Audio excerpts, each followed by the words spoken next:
Salut à tous! On se retrouve pour une vidéo racontant 10 contes incontournables japonais. 1. Momotaro. Momotaro est l'un des contes populaires le plus apprécié au Japon, ainsi que l'un des plus connus.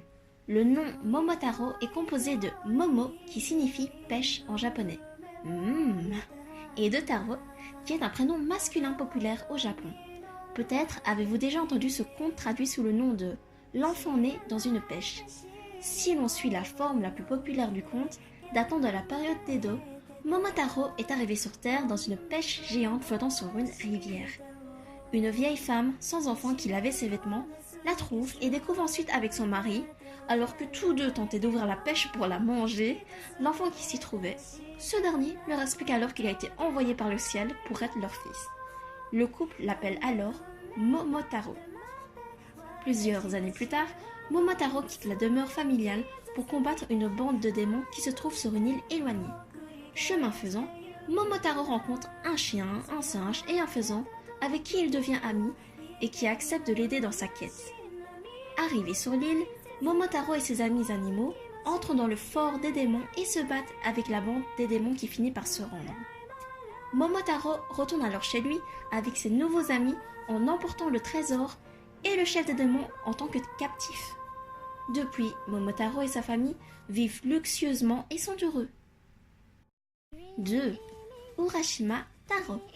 Urashima Taro est le personnage éponyme de cette histoire qui relate l'aventure d'un pêcheur qui sauve une tortue maltraitée par des enfants.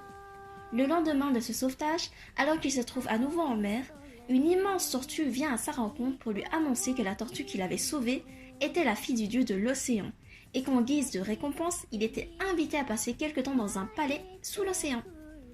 Il s'y rend et y rencontre la magnifique princesse, avec qui il passe des jours heureux sous la mer. Mais un jour, Urashima Taro repense à ses parents et, poussé par la nostalgie, décide de rentrer chez lui. La princesse lui donne alors une boîte en lui disant de ne surtout pas l'ouvrir. Une fois retourné sur Terre, Urashima Taro se rend compte qu'il a en réalité passé plusieurs centaines d'années dans le palais sous-marin et non quelques jours comme il le pensait. Désespéré, il oublie les recommandations de la princesse et ouvre la boîte. Une épaisse fumée en sort alors et Urashima Taro devient un vieillard. La boîte contenait toutes les années qu'il avait passées avec la princesse. 3. Kaguya Hime. Rendu populaire ou tout du moins connu dans les pays occidentaux, grâce au film du studio Ghibli, le conte de la princesse Kaguya, aussi connu sous le nom du conte du coupeur de bambou, c'est un autre conte très populaire au Japon. Il semble qu'il s'agisse du texte narratif japonais le plus ancien, mais son auteur est inconnu. Il raconte la vie de Kaguya, enfant trouvée par un coupeur de bambou dans le tronc d'un bambou qui luisait. Elle lui déclare venir de Tsukinomoyako, la capitale de la lune. D'une beauté extraordinaire, Kaguya finit par s'attirer les faveurs de 5 princes qui pressent son père de la donner à l'un d'eux. La jeune fille leur demande alors de lui apporter un objet légendaire bien précis, disant qu'elle épousera le premier qui se le procurera. Les 3 premiers princes tentent de la tromper en lui offrant des faux. Le 4e abandonne et le 5e meurt en tentant de trouver l'objet désiré. L'empereur du Japon finit également par s'en éprendre, mais elle refuse catégoriquement toute demande en mariage. À la suite de ces péripéties, le comportement de Kaguya se modifie et ses parents la voient pleurer pendant tout l'été. Elle révèle finalement qu'elle n'est pas de ce monde et doit retourner parmi les siens sur la lune. Malgré la tentative de ses parents et de l'empereur pour la garder sur Terre, des êtres célestes viennent la chercher et l'emportent sur la lune. 4. Kintaro. L'histoire de Kintaro, aussi connu sous le nom de Garçon doré, est un conte très populaire et connu dans tout le Japon.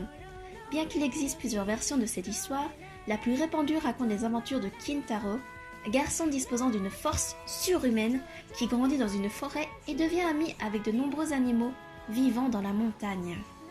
On peut comparer cette légende avec celle d'Hercule dans la mythologie ou encore avec l'histoire de Tarzan, également éduqué dans la nature et qui doit se battre contre de différentes créatures.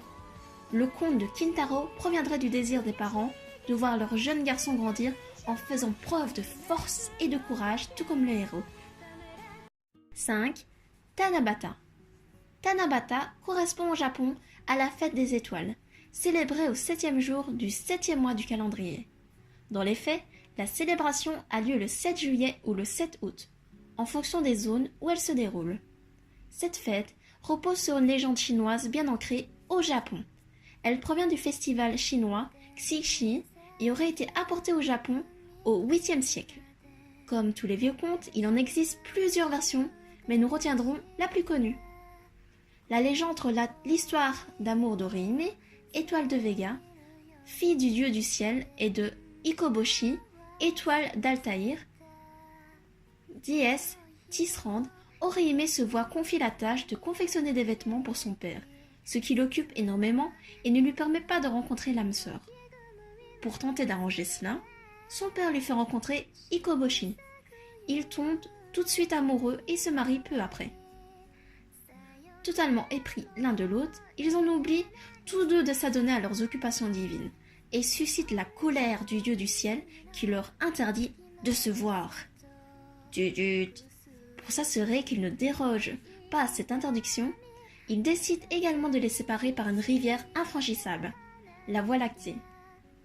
Devant le désespoir et les pleurs du couple, le dieu leur permet finalement de se voir une fois par an le 7e jour du 7e mois. Dans d'autres versions, Orihime s'éprend d'un bouvier, quitte le monde céleste et a des enfants avec lui. Le dieu du ciel finit par la retrouver et crée la Voie lactée pour séparer définitivement les deux mondes et empêcher le bouvier de rejoindre Orihime. Devant les pleurs du bouvier, des enfants et Orihime, le dieu décide finalement de les laisser se retrouver lors de la fête Tanabata le 7e jour du 7e mois.